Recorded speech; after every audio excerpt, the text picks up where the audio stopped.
अस्सलाम वालेकुम नाजरीन, मैं हूं जरार हैदर और आप देख रहे हैं पाक अफेयर्स। इस वक्त हम मौजूद हैं मोहसिन पाकिस्तान डॉक्टर अब्दुल कदीर खान के जनाजे पे और हमारे साथ मौजूद हैं शहीद हैदर सियालवी। उनसे जानते हैं कि मोहसिन पाकिस्तान का मिल्लत इस्लामिया पे एक बहुत बड़ा एहसान है।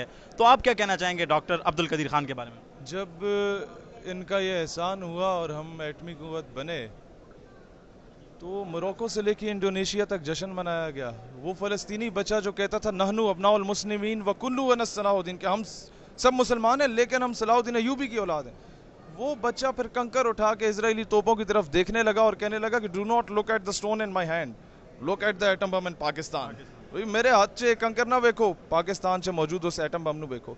फिर एक बरतानिया से मुझे पाकिस्तानी की call I, he told me कि यार एक फ़लस्तीनी था, बड़ा कंजूस था, लेकिन वहाँ सारे मुसलमान मुल्कों के जो लोग थे, नौकरियाँ करते थे, पढ़ाई करते थे, वो नमाज़ पढ़ते थे इकट्ठे। तो उसने कहा जी कि जुमात के बाद, जुम्मे के बाद मैं मुफ्त सबको मिठाई तकसीम करूँगा। पैलेस्टाइन स्वीट्स के नाम से दुकान थी।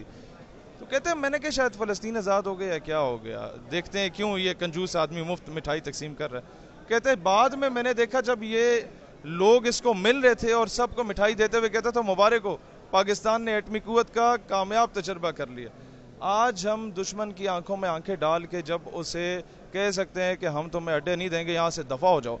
आज अगर हम लोग दुश्मन को टांग पे टांग रख के पहले एक सुपर पावर को अफगानिस्तान में शिकस्त देते हैं, फिर दूसरी सुपर पावर को अफगानिस्तान में शिकस्त देते हैं, तो उसके पीछे अगर कोई रूहानी कुव्वत के बाद कोई कुव्वत मौजूद है तो ये डॉक्टर अब्दुल कदीर खान की दी हुई कुव्वत मौजूद थी। It is because of him.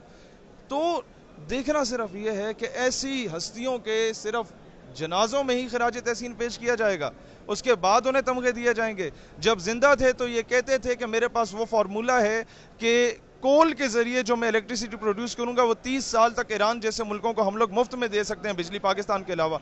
हमने तब यूटिलाइज क्यों नहीं किया इनको, तब इन्हें एक किस्म का घर के अंदर ही हाउस अरेस्ट क्यों किए रखा। हम एक मुर्दा परस्त कौम है, हम एक एहसान फरामोश कौम है। हमने अपने लीडर्स की, उनकी ज़िंदगी में कदर नहीं की। अगर करना शुरू हो जाते तो आज पाकिस्तान मजीद तरक्की कर चुका। शेर भाई, ये चीज़ हम सोशल मीडिया पे देख रहे हैं, सुबह से यही हो रहा है कि पूरी ज़िंदगी उनको फरामोश किया गया, उनको हाउस अरेस्ट रखा गया और तकरीबन 5-6 साल का जो अरसा था वो बहुत कैदो बंद की सोबतें होंगी। और आज उनके जनाजे को एजाज़ जो है, जो पाकिस्तानी एजाज़ है, उसके साथ दफनाया जा रहा है। तो क्या हम तमाम हीरोज़ को मरने के बाद ही सराएंगे? मुर्दा परस्त कौम है हम लोग। जब तक बंदा मर के कब्र तक नहीं जाता तब तक हम दिया नहीं जलाते, तब तक चादरें नहीं चढ़ाई जाती, तब तक उसको खराज तहसीन नहीं पेश किया जाता, तब तक उसके हाथ पाँव नहीं चूमे जाते। हम लोग अगर ज़िंदगी की कदर करना शुरू कर जाएं तो पाकिस्तान कभी दुनिया में किसी के आगे भीख ना फांगे, किसी के आगे झोली ना फैलाए। शेर भाई, जो डॉक्टर अब्दुल कदीर खान की शख्सियत है वो सिर्फ पाकिस्तानी कौम के लिए बल्कि पूरी मिल्लत इस्लामिया के लिए एक बहुत मौसनियत का दर्जा रखती है, तो उस पर हम चाहेंगे आप देखें, आपकी पूरी दुनिया की नज़रें एक गरीब और मकरूज कौम की तरफ हैं, पाकिस्तान की तरफ क्यों है? You are the only nuclear state in the entire Muslim world. कोई उल्टी हरकत करता है सऊदीया में जाके, अगर आपके खाना काबा को उन लोगों ने चारों तरफ से घेर लिया तो आपके एसएसजी ग्रुप्स जाके उन्हें छुड़वा के आते हैं। आपके आर्मेनिया के साथ जंग हुई अजरबैजान की, तो वो पाकिस्तान के झंडे क्यों ले रहे थे? कुछ तो था ना पीछे। और हम लोग हर दूसरे बंदे को जाके, अब अमेरिका आपसे जो कहता था डू मोर, अब वो आपसे कहता है आप हमारे साथ डबल गेम कर गए हो। इसका मतलब है उसके बावजूद वो हमें आंखें नहीं दिखा पा रहा, तो पीछे डॉक्टर एक्यू खान का ये एहसान था इस कौम पे।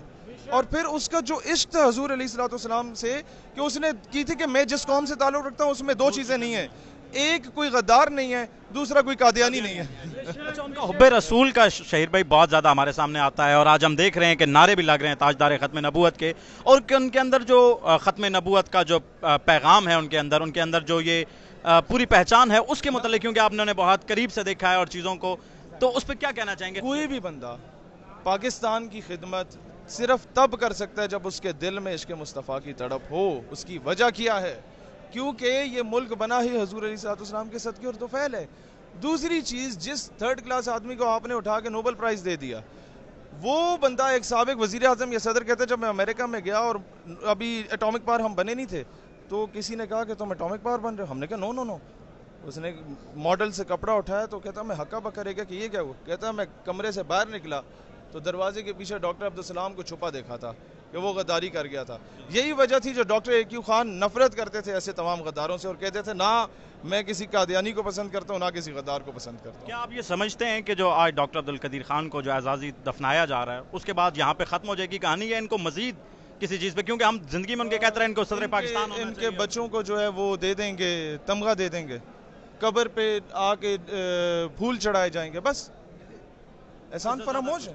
اور کیا زندہ ہوتے ہوئے آپ ان سے انرجی کرائسس کیوں نہیں ختم کروایا تھا آپ نے ان سے؟ زندہ ہوتے ہوئے وہ ایک مرتبہ کہتا کہ میں پاکستان کا قرضہ اتارنا چاہتا ہوں, اور حکومت اگر کہے تو حکومت یوٹیلائز کرتی, پوری امت جو ہے نا وہ لا کے اپنے زیورات ڈاکٹر ایکیو خان کے قدموں میں رکھ دیتی. لیکن ہم نے ان سے کام نہیں لیا, انہیں وہ گھر میں ہی پابند رکھا. ہم نہیں, پیغام, آخری پیغام ڈاکٹر عبدالقدیر خان کی شخصیت, لوگ جب تک زندہ ہیں ان کی قدر کرو, ورنہ اس طرح کے لوگ بار بار نہیں آتے.